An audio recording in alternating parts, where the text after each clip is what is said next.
Block स्तरीय नियुक्ति परामर्श शिविर अनुष्ठित। ओडिशा दक्षता विकास प्राधिकरण जिला नियोजन कार्यालय तथा गणिया ब्लॉक प्रशासन मिलित सहयोग रे गणिया ब्लॉक सभागृह रे ब्लॉक स्तरीय परामर्श शिविर अनुष्ठित हो जायछि। एही बैठक रे ब्लॉक अध्यक्षा झुना जेना, जिला नियोजन अधिकारी दुर्गा प्रसाद दास, जिला परिषद सभ्य नरेश कुमार बेहरा, भारप्राप्त बीडीओ प्रीतिबाला राणा, सांसदों प्रतिनिधि शरद कुमार कर, ओडिशा जीविका मिशन ब्लॉक प्रकल्प संयोजक अंबिका प्रसाद मिश्र प्रमुख उपस्थित रही। भारत सरकार विभिन्न कार्य खसड़ा अनुଯାयी जो माने निर्दिष्ट पाठ्यक्रम समाप्त करेंगे सेमानंकु जापान रे नियुक्ति मिल पारिबो। ओडिशा सरकार उद्यम रे मेधावी छात्र छात्री मानंकु मागणारे आईटीआई शिक्षा प्रदान कराजिबार व्यवस्था थिबा कथा कहितले नयागढ़ पॉलिटेक्निक महाविद्यालयर अध्यक्ष।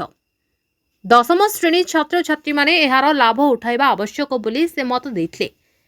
गणिया किशोर प्रसाद सरकारी उच्च विद्यालय एवं सामंतराय महाविद्यालयर छात्र छात्री माने एही कार्यक्रम रे अंशग्रहण करथिले। अंबिका प्रसाद मिश्र मंच परिचालना करथिले। ब्यूरो रिपोर्ट मणिभद्रा खबर। आपण मानकर स्नेह श्रद्धा एवं भल पाइबा को पाथ्य करी मणिभद्रा खबर यूट्यूब फेसबुक एवं पोर्टाल ले तार सफलता बजाय रखिछि।